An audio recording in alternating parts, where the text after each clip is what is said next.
Bharatiya Janata party Mohan सरकार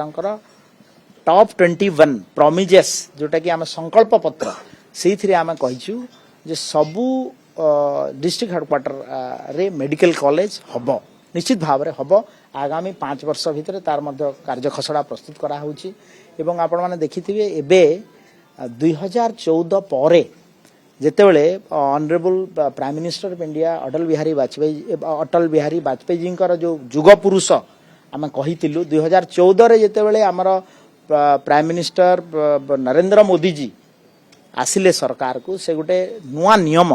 कले जे सबू भारत वर्षर सबू जिल्ला रे मेडिकल कॉलेज हेबो एवं ओडिसा रे मध्ये तापरे देखिथिबे केना एटा सेंट्रल शेयर 60-40 शेयर रे जहाँ आज मेडिकल कॉलेज हेची ओडिसा रे हेची एवं 11टा मेडिकल कॉलेज एबे फंक्शन करूची एमबीबीएस यूजी कोर्स एवं आउ 2टा मेडिकल कॉलेज पाइपलाइन रे अछि जेमति कि आपनकर तालचेर आउ आपनकर कंधमाल तो से भलिया आमे सबु जाक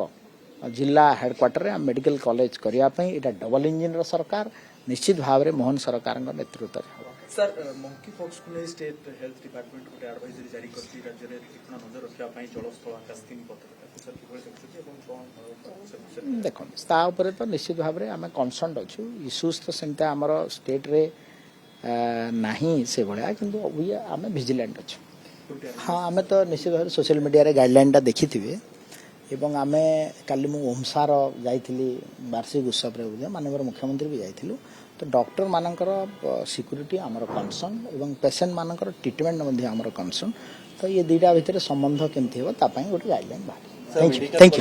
किंतु सर सेति टीचर नाहंती लेक्चर नाहंती कोन केमी समस्या समाधान देखो आज 100 डेज सरकार 100 दिन पूर्ति आमर निश्चित भाव रे वे फॉरवर्ड अछि रोड मैप अछि आसीबे फैकल्टी आसीबे टीचर्स आसीबे एवं Odisha health university will lead of all the medical colleges.